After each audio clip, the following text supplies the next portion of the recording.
Hello বন্ধুরা, এখন কিন্তু তোমরা মোটু পাতলুর ভিডিও কপি পেস্ট করে ইউটিউবে আপলোড করতে পারবে আর সেখান থেকে তোমরা লাখ টাকা ইনকামও করতে পারবে। আর আমি গ্যারেন্টি দিচ্ছি সেখানে কোনো কপিরাইট ক্লেমও আসবে না। আর এইসব কার্টুন চ্যানেলে কিন্তু অনেক পরিমাণে ভিউজ আসে। তোমরা ইউটিউবে সার্চ করেও দেখতে পারো মোটু পাতলু ভিডিও, দেখবে তার নিচে কত মিলিয়ন মিলিয়ন ভিউজ চলে আসে। আর তুমি হয়তো এতদিন থেকে শুধু ভেবেই যাচ্ছ যে একটা ইউটিউব চ্যানেল ওপেন করবো যেখানে শুধু কপি পেস্ট করে ইনকাম করব, কিন্তু এখন অবধি একটা চ্যানেল ওপেন করতে পারছো না, তাহলে একদম চিন্তা করার দরকার নেই। তো এখন তোমরা দেখতে পাচ্ছ আমি ওয়াইটি স্টুডিওতে একটা চ্যানেল ওপেন করে রেখেছি, যেই চ্যানেলটার নাম হচ্ছে মোটু পাতলু 99। আর তোমরা দেখতে পাচ্ছ এই চ্যানেলে কিন্তু একটাই মোটু পাতলুর ভিডিও আপলোড করা হয়েছে। এখন তোমরা দেখতে পাচ্ছ ভিজিবিলিটি কিন্তু পাবলিক করে রেখেছি আর নিচে রেজিস্ট্রেশন কিন্তু নর্মাল রয়েছে।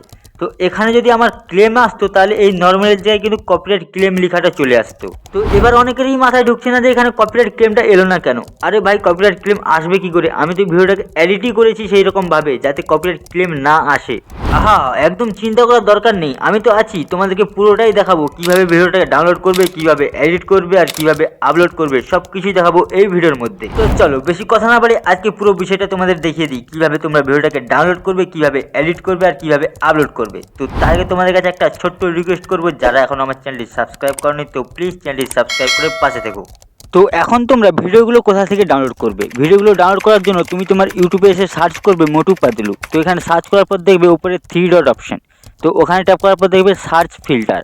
তো ওখানে ট্যাপ করার পর নিচে দেখবে ক্রিয়েটিভ কমন, ওখানে অ্যাপ্লাই করে তোমরা যেখানে যতগুলো ভিডিও পাবে, তো এখানে দেখতে পাচ্ছ অনেকগুলোই ভিডিও রয়েছে। তো এখান থেকে তুমি যে কোনো একটা ভিডিও ডাউনলোড করে নেবে, কারণ এখান থেকে ক্রিয়েটিভ কমন থেকে ভিডিও ডাউনলোড করলে ক্লেম আসে না। তো তোমরা হয়তো অনেকেই জানো ইউটিউবের ভিডিও কিভাবে ডাউনলোড করতে হয়, আর যারা জানো না তারা ইউটিউবে দেখতে পারো, ওখানে অনেক ভিডিও পেয়ে যাবে। তো এখন ওই ভিডিওটাকে ডাউনলোড করে নেওয়ার পর এডিট করতে হবে। তো এখন ওই ভিডিওটাকে এডিট কিভাবে করবে সেটা এখন তোমাদের দেখাবো। তো তার আগে বলি, তোমরা এই এডিটিং প্রসেসটা কিন্তু মনোযোগ সহকারে দেখবে, 1 সেকেন্ডও স্কিপ করে দেখবে না। স্কিপ করে দেখলে কিন্তু তোমরা পুরো বিষয়টা বুঝতে পারবে না।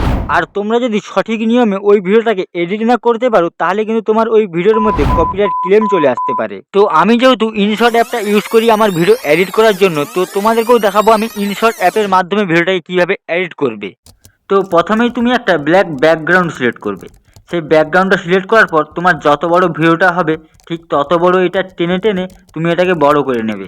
তো এই লেয়ারটা বড় করে নেবার পর এবার তোমার কী করতে হবে, প্রথমে আসতে হবে। তো এবার এখানে যেই মোটু পাতলুর ভিডিওটা তুমি ডাউনলোড করেছো সেই ভিডিওটাকে এখানে সিলেক্ট করবে। তো এই ভিডিওটাকে আমরা এখন সিলেক্ট করে দিলাম পুরো স্ক্রিনের মাপে। তো করে দেওয়ার পর এর প্রথম যে পার্টটা রয়েছে ওই পার্টটা আমরা কেটে বাদ দিয়ে দেবো।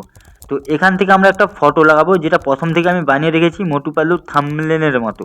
ঠিক আছে, তো এটা এখানে অ্যাডজাস্ট করে নেব। তো এখানে অ্যাডজাস্ট করে নেওয়ার পর একটা সাদা ব্যাকগ্রাউন্ড নেব, এটা হালকা করে বড় করে একদম মাঝামাঝি নিয়ে যাব। তো মাঝামাঝি নিয়ে যাওয়ার পর এখানে কি করব, আমরা কোমাকি একটা লাগাবো, আবার লাস্টে একটা কোমাকি লাগিয়ে এটা সোজা একদম উপর দিকে উঠিয়ে দেব। তো সেম পদ্ধতিতে আরও একটা সাদা ব্যাকগ্রাউন্ড নেব, সেটাকেও এইরকম বড় করে আবার মাঝামাঝি নিয়ে আসবো।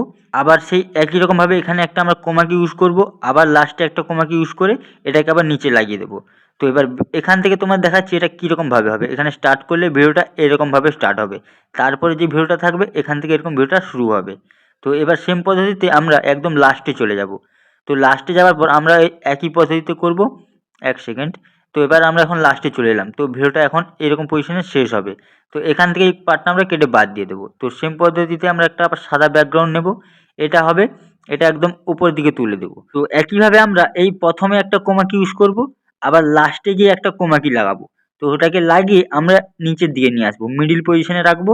সেম আবার একটা ব্যাকগ্রাউন্ড নেব আমরা, সাদা ব্যাকগ্রাউন্ড, তো সেটাকেও নিয়ে ওইরকম বড় করে আমরা একদম নিচে নিয়ে আসবো। তো এটাকে অ্যাডজাস্ট করার পর আমরা এখানে একটা কি করব, এখানেও একটা কোমাকি ইউজ করব। তো আবার লাস্টে এসে একটা কোমাকি লাগিয়ে এটাকে আমরা ওপরের দিকে নিয়ে যাব। তো এটাকে অ্যাডজাস্ট করে দেওয়ার পর এইরকমভাবে এটা দেখাবে লাস্টে যখন শেষ হবে। তো দেখতে পাচ্ছ কত সুন্দরভাবে ভিডিওটা যখন শেষ হবে তো এইরকম একটা সিনেমার মতো একটা পর্দার মতো নেমে যাবে। তো এখন তোমরা একটু খেয়াল করে দেখো এই ভিডিওর মধ্যে কিন্তু একটা লোগো রয়েছে, ওই কনে একটা লোগো রয়েছে। তো এখন এই লোগোটাকে আমরা ব্লার করে দেব। তো সেই জন্য আমি প্রথমে একদম চলে যাচ্ছি। তো এখান থেকে আমরা প্রথমে যাওয়ার পর এখানে একটা ব্লার অপশন আমরা পেয়ে যাব, স্টিকারে যাব। তো এখান থেকে আমরা ব্লার করে নেব। তো এখান থেকে এটা নিয়ে নেবার পর আমরা যেখানে লোগোটা রয়েছে সেখানে পুরো মেকআপ করে এটা বসিয়ে দেবো। যত বড় ভিডিওটা থাকবে ঠিক ততটাই তোমাকে এটা টেনে টেনে পুরোটা মেকআপ করে তোমাকে এটা লাগিয়ে দিতে হবে। তো আমি এটা টেনে টেনে লাগিয়ে দিচ্ছি, ঠিক এরকমভাবেই তোমরা এটাকে লাগিয়ে দেবে। বাস, এখন আর কিছু করতে হবে না, এইভাবেই কিন্তু তোমার ভিডিওটা হয়ে যাবে রেডি। তুমি এই ভিডিওটাকে কিন্তু এবার ইউটিউব চ্যানেলে আপলোড করতে পারো। এইরকম পদ্ধতিতে তুমি যদি ভিডিওটা বানাও তাহলে আমি তোমায় গ্যারেন্টি দিয়ে বলতে পারি তোমার এই ভিডিওতে কপিরাইট ক্লেম কখনোই আসবে না। আর একটা কথা সবসময় মাথায় রাখবে, ভিডিওটা যখন ইউটিউব থেকে ডাউনলোড করবে তখন কিন্তু তোমার ক্রিয়েটিভ কমন থেকে ডাউনলোড করতে হবে। তো আশা করি আজকে পুরো বিষয়টা তোমরা বুঝতে পেরেছো। তোমাদের যদি আরো কিছু জানার থাকে তাহলে সেটা কমেন্ট করে বলতে পারো। আর ভিডিওটা ভালো লাগলে একটা লাইক দিও। আর যারা এখনো আমার চ্যানেলটি সাবস্ক্রাইব করনি তো প্লিজ চ্যানেলটি সাবস্ক্রাইব করে পাশে থাকা বেল আইকনটি অল করে দিও। ধন্যবাদ, আজকের মতো এখানেই শেষ করছি।